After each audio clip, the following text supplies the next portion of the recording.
بسم اللہ الرحمن الرحیم نحمدہ ونصلی علی رسولہ الکریم اما بعد۔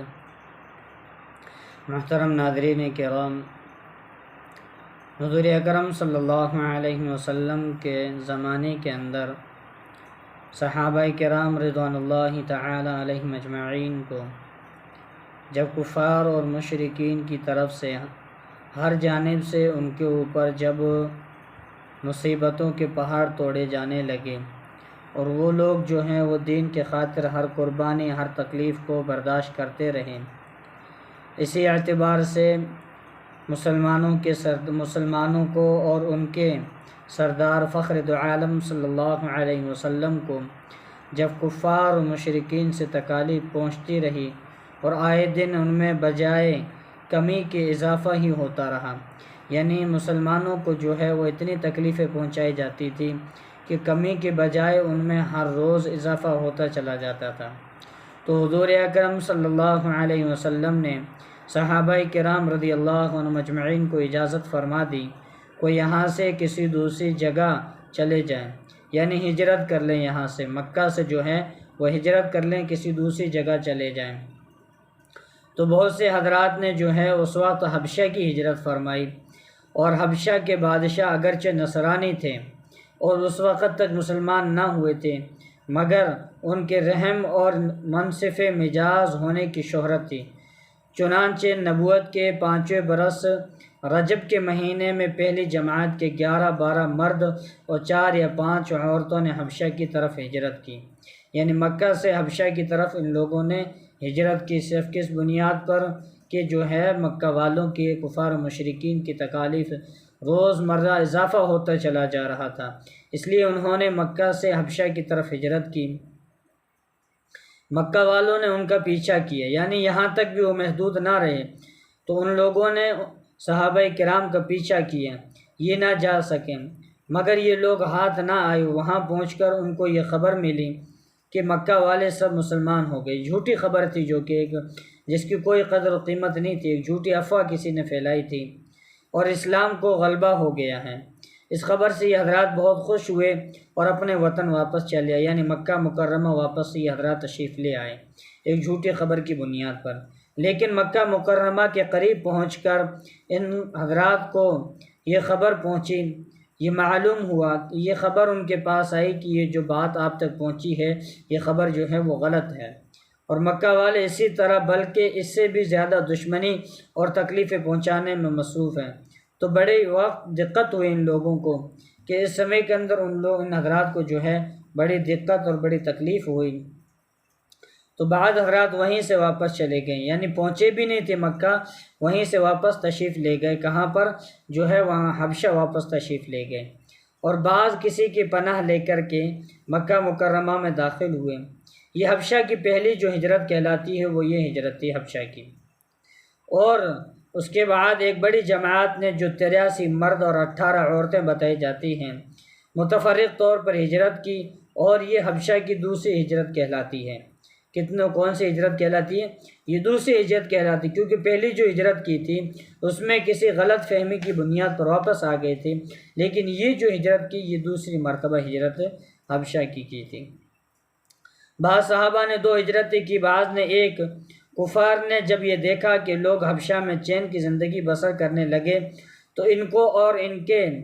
اور بھی زیادہ غصہ ہوئے، یہ لوگ اور بھی غصہ آیا، اور بہت سارے تحفے تحائف لے کر نجاشی بادشاہ حبشہ کے پاس ایک وفد بھیجا۔ تو کفار مشرکین نے کیا چال چلی کہ اپنے کچھ آدمیوں کو جو ہے ہدیہ تحائف وغیرہ دے کر کے جو ہے وہ حبشہ کے بادشاہ نجاشی کے پاس بھیجا۔ بادشاہ کے پاس یہ وفد پہنچا جو بادشاہ کے لیے بہت سے تحفے لے کر گیا، اور اس کے خاص اور پادریوں کے لیے بھی بہت سے ہدیے لے کر گیا۔ جا کر اول پادریوں اور حکام سے ملا اور ہدیے دے کر ان سے بادشاہ کے یہاں اپنے سفارش کا وعدہ لیا، اور پھر بادشاہ کی خدمت میں یہ وفد حاضر ہوا اور بادشاہ کو سجدہ کیا، پھر تحفے پیش کر کے اپنی درخواست پیش کی، یعنی پہلے جو اس وقت کے اندر رسم رواج تھی وہ مکمل کی، اس کے بعد کے اندر جو ہے وہ بادشاہ کو سجدہ کیا، سجدہ کرنے کے بعد تحفے تحائف پیش کیے، اس کے بعد جو ہے وہ بادشاہ کے پاس اپنی درخواست پیش کی، اور درخواست پیش کرنے کے بعد رشوت خور حکام نے تائید کی۔ جن حکام کو انہوں نے رشوت دی تھی انہوں نے ان کی تائید کی۔ انہوں نے کہا اے بادشاہ سلامت، ہماری قوم کے چند بے وقوف لڑکے اپنے قدیمی دین کو چھوڑ کر ایک نئے دین میں داخل ہو گئے جن کو نہ ہم جانتے ہیں نہ آپ جانتے ہو، اور آپ کے ملک میں آ کر کے رہ رہے ہیں۔ ہم کو شرفائے مکہ نے ان لوگوں کے باپ چچا رشتہ داروں نے بھیجا ہے کہ ان کو واپس لے کر کے جائیں، آپ ان کو ہمارے سپرد کریں۔ بادشاہ نے کہا جن لوگوں نے میری پناہ پکڑی ہے بغیر تحقیق کے ان کو میں آپ کے حوالے نہیں کر سکتا۔ اول ان پر بلا کر تحقیق کروں گا، یعنی ان کو پوچھوں گا کیا معاملہ ہے، کیا ماجرا ہے، اور تحقیق کروں گا، اگر یہ صحیح ہوا تو حوالے کر دوں گا۔ چنانچہ مسلمانوں کو بلایا گیا۔ اس وقت جو ہے مسلمان بڑے پریشان ہوئے، بڑے گھبرائے، مگر اللہ کے فضل سے، اللہ کی مدد سے اللہ نے ان کی مدد کی اور ہمت سے یہ طے کیا کہ چلنا چاہیے اور صاف بات کہنا چاہیے۔ بادشاہ کے یہاں پہنچ کر سلام کیا۔ کسی نے اعتراض کیا کہ تم نے بادشاہ سلامت کو آداب شاہی کے موافق سجدہ نہیں کیا۔ ان لوگوں نے کہا ہم کو ہمارے نبی صلی اللہ علیہ وسلم نے اللہ کے سوا کسی کو سجدہ کرنے کی اجازت نہیں دی۔ اس کے بعد بادشاہ نے ان سے حالات دریافت کیے۔ حضرت جعفر طیار رضی اللہ تعالیٰ عنہ آگے بڑھے اور فرمایا ہم لوگ جہالت میں پڑے ہوئے تھے، یعنی انہوں نے اپنی حیرت انگیز تقریر شروع کر دی۔ ذرا دھیان سے سنیں۔ حضرت جعفر رضی اللہ تعالیٰ عنہ نے آگے بڑھے اور فرمایا ہم لوگ جہالت میں پڑے ہوئے تھے، نہ اللہ کو جانتے تھے نہ اس کے رسولوں سے موافق تھے،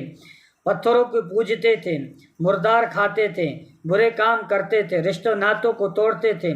یعنی ہمارے اندر جو قوی تھا، جو طاقتور تھا، ضعیف کو ہلاک کر دیتا تھا۔ ہم اسی حال میں تھے کہ اللہ نے اپنا ایک رسول بھیجا جس کی نسب کو، اس کی سچائی کو اور اس کی امانت داری کو، پرہیزگاری کو ہم خوب جانتے ہیں۔ اس نے ہم کو ایک اللہ کی وحدہ لا شریک لہ کی عبادت کی طرف بلایا اور پتھروں بتوں کی پوجنے سے منع فرمایا۔ اس نے ہمیں اچھا کام کرنے کا حکم دیا، برے کاموں سے منع کیا۔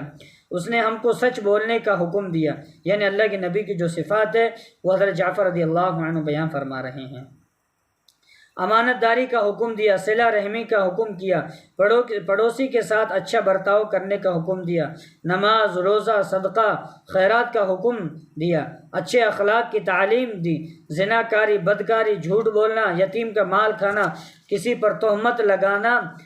اور اس قسم کے برے جو کام ہیں ان تمام کے تمام کاموں سے اس نبی نے ہمیں منع فرمایا۔ ہم کو قرآن پاک کی تعلیم دی، ہم اس پر ایمان لے کر کے آئے ہیں، یعنی نبی پر ایمان لائے، اس کے فرمان کی تعمیل کی، جس نے ہماری قوم ہماری دشمن ہو گئی، یعنی اور کوئی وجہ نہیں تھی جس سے ہماری قوم ہماری دشمن بنے، بلکہ یہی وجہ تھی جس سے ہماری قوم ہماری دشمن ہو گئی اور ہم کو ہر طرح ستایا۔ ہم لوگ مجبور ہو کر آپ کی پناہ میں اپنے نبی کے ارشاد سے آئے ہیں۔ بادشاہ نے کہا اچھا جو قرآن تمہارے نبی لے کر آئے وہ مجھے بھی سناؤ۔ حضرت جعفر نے سورہ مریم کی اول کی آیتیں پڑھی جن کو سن کر بادشاہ بھی رو دیا، اس کے پادریوں بھی جو شرک کثرت سے موجود تھے سب کے سب اس قدر روئے کہ داڑیاں تر ہو گئی۔ اس کے بعد بادشاہ نے کہا خدا کی قسم یہ کلام اور وہ کلام جو موسیٰ علیہ السلام لے آئے تھے ایک ہی نور سے نکلے ہیں، اور ان لوگوں سے صاف انکار کر دیا کہ میں ان کو تمہارے حوالے نہیں کر سکتا۔ وہ لوگ بڑے پریشان ہوئے، بڑی ذلت اٹھانی پڑی۔ آپس میں صلاح کر کے ایک شخص نے کہا کل میں ایسی تدبیر کروں گا کہ بادشاہ ان کی جڑ ہی کاٹ دے گا۔ ساتھیوں نے کہا اچھا، ساتھیوں نے کہا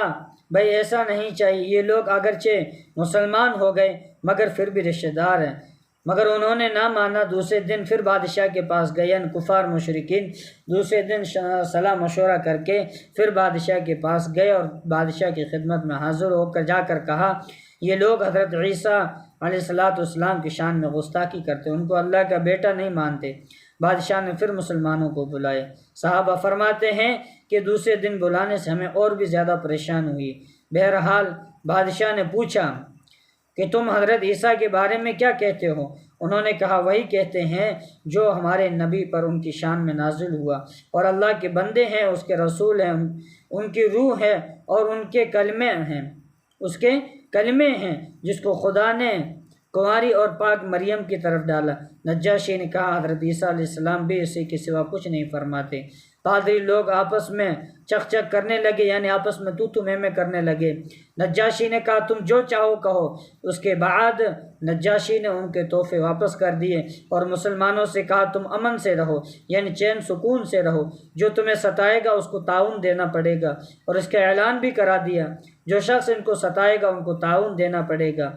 اور اس کی وجہ سے وہاں کے مسلمانوں کا اکرام اور زیادہ ہونے لگا اور اس وفد کو ذلت سے واپس آنا پڑا۔ تو پھر کفار مکہ کا جتنا بھی غصہ جوش کرتا ظاہر ہے، یعنی جتنا بھی ان کو غصہ آتا وہ ایک ظاہر ہے۔ اس کے ساتھ ہی حضرت عمر کے اسلام لانے نے ان کو اور بھی جلا رکھا تھا، اور ہر وقت اس فکر میں رہتے تھے کہ لوگوں کو ان سے ملنا جلنا بند ہو جائے اور اسلام کی چراغ کس طرح بجھ جائے۔ اس لیے سرداران مکہ نے ایک بڑی جماعت نے آپس میں مشورہ کیا، یعنی اب ان کے سوا ان کے ہاتھ میں کچھ رہا نہیں، تو اب یہ لوگ کیا کرتے؟ تو انہوں نے اب جو ہے کفار و مشرکین نے مل کر کے، ان کے جو سردار تھے انہوں نے مل کر کے ایک مشورہ کیا، ایک مشورے کی میٹنگ بلائی ایک، اور مشورے میں کھلا نبی صلی اللہ علیہ وسلم کو نعوذ باللہ قتل کر دیا جائے، لیکن قتل کر دینا بھی آسان کام نہیں تھا، اس لیے بنو ہاشم بھی بڑے جھپٹے اور اونچے طبقے کے لوگ شمار ہوتے تھے۔ وہ اگرچہ اکثر مسلمان نہیں ہوئے تھے، لیکن جو مسلمان نہیں تھے وہ بھی حضور کے قتل ہو جانے پر آمادہ نہیں تھے۔ یعنی یہ جو لوگ بنو ہاشم جو طبقہ تھا، بنو ہاشم جو تھے یہ بڑے اونچے جھپٹے کے لوگ اس وقت سمجھے جایا کرتے تھے۔ تو اس وقت جو ہے بنو ہاشم کے لوگ بھی اللہ کے نبی صلی اللہ علیہ وسلم کی جو ہے وہ قتل پر آمادہ نہیں ہوئے، تو بنو ہاشم کے لوگوں کو بھی منانا ان کے لیے بڑا مشکل بن گیا تھا۔ تو اس وقت انہوں نے ایک تدبیر سوچی جو ہے، اس لیے سب کفار نے مل کر ایک معاہدہ کیا کہ سارے بنو ہاشم اور بنو عبد المطلب کا بائیکاٹ کر دیا جائے، یعنی یہ دو قبیلے تھے، ان دونوں کا بائیکاٹ اگر کر دیا جائے، ان دو قبیلوں کو اگر الگ کر دیا جائے تو پھر ہمارا کام ہو سکتا ہے۔ تو ان دونوں قبیلوں کو بائیکاٹ کر دیا جائے، نہ ان کو کوئی شخص اپنے پاس بیٹھنے دے، نہ ان سے کوئی خرید و فروخت کرے، نہ بات چیت کرے، نہ ان کے گھر جائے، نہ ان کو اپنے گھر آنے دے، اور اس وقت تک صلح نہ کی جائے جب تک وہ حضور کے قتل کے لیے ہمارے حوالے نہ کر دیں۔ یہ معاہدہ زبانی ہی گفتگو پر ختم نہیں ہوا، بلکہ یکم محرم الحرام سن 7 نبوی کو یہ جو ہے ایک معاہدہ تحریر لکھ کر بیت اللہ میں لٹکایا گیا، تاکہ ہر شخص کو اس کا احترام کرے اور اس کو پورا کرنے کی کوشش کریں۔ یعنی یہ تمام کی تمام جو باتیں ہیں یہ زبانی باتوں تک محدود نہیں رہی، بلکہ ان باتوں کو جو ہے ان لوگوں نے ایک پرچے کی شکل کے اندر، ایک تحریری شکل کے اندر ان لوگوں نے لکھ کر کے بیت اللہ کے اوپر لٹکا دی، اور اس معاہدے کی وجہ سے 3 برس تک یہ حضرات، یہ تمام کے تمام جو حضرات ہیں یہ تمام کے تمام بائیکاٹ کے اندر رہے، نہ مکے کے کسی آدمی سے کوئی چیز خرید سکتے تھے، نہ باہر کے آنے والے کسی تاجر سے مل سکتے تھے، اگر کوئی شخص باہر نکلتا تو پیٹا جاتا، کسی سے ضرورت کا اظہار کرتا تو صاف جواب پاتا، معمولی سا سامان اور غلہ وغیرہ جو ان لوگوں کے پاس تھا وہ کہاں تک کام دیتا، کہاں تک چلتا، آخر فاقوں پر فاقے گزرنے لگے، عورتیں اور بچے بھوک سے بےتاب ہو کر روتے اور چلاتے، اور ان کے اعزاء کو اپنی بھوک و تکالیف سے زیادہ ان کے بچوں کی تکالیف ستاتی۔ آخر 3 برس کے بعد اللہ کے فضل سے وہ صحیفہ دمشق کے نظر ہوا اور ان حضرات کی یہ مصیبت دور ہوئی۔ 3 برس تک کا زمانہ ایسے سخت بائیکاٹ اور نظر بندی میں گزارا، اور ایسی حالت میں ان حضرات پر کیا کیا مشقتیں، کیا کیا تکلیفیں گزری ہوں گی وہ ظاہر ہے، لیکن اس کے باوجود صحابہ کرام نہایت ثابت قدمی کے ساتھ اپنے دین پر جمے رہے، بلکہ اس کی اشاعت بھی فرماتے رہے۔ اور تو اس واقعے کے اندر ہمیں کیا سبق ملتا ہے کہ یہ تکالیف اور مشقتیں ان لوگوں نے جو اٹھائی ہیں ان کے آج ہم نام لیوا کہلاتے ہیں، اور اپنے کو ان کا متبع یعنی فرما بردار آج ہم کہتے ہیں، اور سمجھتے ہیں کہ ہم لوگ ترقی کے باب میں صحابہ جیسی ترقیوں کی خواب دیکھتے ہیں، لیکن کسی وقت ذرا غور کر کے یہ سوچنا چاہیے کہ ان حضرات نے قربانیاں کتنی فرمائی ہیں، اور ہم نے دین کے خاطر، اسلام کے خاطر، مذہب کے خاطر کامیابیاں کیا کیا ہم نے، اور کامیابی ہمیشہ کوشش اور سعی کے مناسب ہوتی ہے۔ ہم لوگ چاہتے ہیں عیش آرام، بددینی، دنیا طلبی اور کافروں کے دوش بدوش چلے اور اسلام میں ترقی ہمارے ساتھ ہو، یہ کیسے ہو سکتا ہے؟ جبکہ ہم چاہتے ہیں کہ دنیا حاصل کریں، دنیا ہمارا سبب بن چکا ہے، تو یہ کامیابی ہمیں کیسے حاصل ہو سکتی ہے؟ اس لیے اگر کامیابی چاہتے ہیں تو اپنے آپ کو دین کے خاطر لگائیں، دین کے خاطر وقف کریں۔